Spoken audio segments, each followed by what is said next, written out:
Welcome to our series. Thank you for joining me at Hawk Mountain Scout Reservation. My name is Adrienne Rona, District Executive of the Hawk Mountain Scout Council. Today I have with me Rob. Rob, we're just going to talk a little bit today about how you got involved in scouting, because I know that you were not a scout growing up. Is that correct? Yeah, that is correct. No, I actually initially got involved with scouting through an organization called OVR, which is the Office of Vocational Rehabilitation. Okay. They help people with different disabilities look for different jobs that may or may not fit their skill set. All right. So through them, you found Hawk Mountain Scout Reservation. I did. And through that, you found scouting. Okay, so that was an interesting transition, an interesting way for you to find scouting. When did you do that? When did I find scouting? Yeah. Well, I dabbled in it as a child, but I wouldn't say that I was a scout as a child. About 2 years ago at this point, I had heard initially of the job, and I was skeptical, of course, because I had limited information on the organization, like what goes on here and all that stuff. All right, so you live fairly close by. So for you, this was something that was in your backyard, and you really didn't have any information about it. It's like we're the gem of Schuylkill County here at the reservation, because even someone who lives 5 minutes away didn't know that we were here. So that's pretty interesting, something definitely that our viewers would want to know, that, hey, we have a scout reservation out here, 700 acres of beautiful land, that you can give us a call, and we'll give you a tour of the property and see how you can get involved. But Rob, you went through this program, you interviewed for a position here at camp, and looks like you landed the job. So what did you do last summer, your first summer here at camp? Last summer, I was a C.O.P.E and climbing staff, but more specifically, I focused in C.O.P.E. Okay, and what did you do there?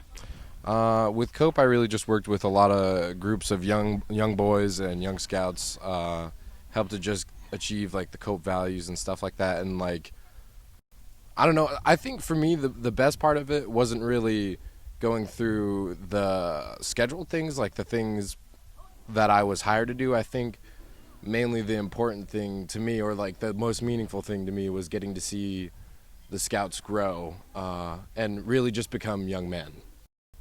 That is awesome. So through this program, you were able to see those changes working with these scouts, and you see them for what, a week? Mm-hmm. So in just that short amount of time, you were able to see that maturity and that progress in those scouts through the program that you offer here at camp, which is really, really amazing. Mm-hmm. So let's fast forward here. Now we're at summer camp this year, where you have a bit more responsibility this year. Yes, I am. I am the climbing director, and it's a lot more responsibility, I would say so, yes, but I'm doing my best to adult it up. You know how it goes. Right. So are you still seeing that same transition from the scouts that you saw last year? I'm seeing in climbing, I think as a director, I'm seeing more of the official side of things. Okay. And I think for me, I think it's interesting because I had a scout approach me one of the weeks and tell me at the end of the week that this was his favorite merit badge, which I was interested in because I'm not as involved with the scouts as I used to be, as my staff is now. So it's interesting to see my staff like have that connection with the scouts, and like, so now I get to have like an almost overview perspective of what it was like for my previous director last year. Okay. So what is it that kept you wanting to come back? So you were not a scout, you found our program, you come here for one summer, you're a staff member, and then you show up the next summer and you landed the job as a director. What is it that makes you want to come back to this place?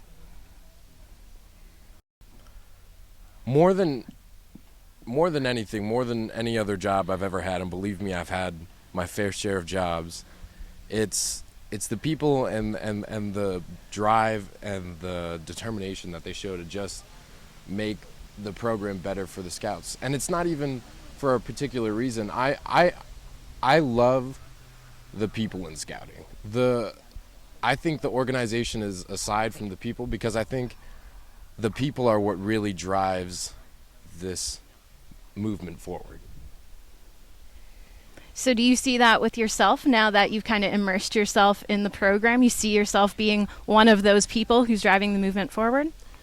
I've definitely seen myself improve as both a person, a brother, a son, and a mentor, as well as a friend. And I think in that sense that, yeah, I have pushed the movement forward just by following the Scout Oath and Law. That's awesome. That's really cool to hear.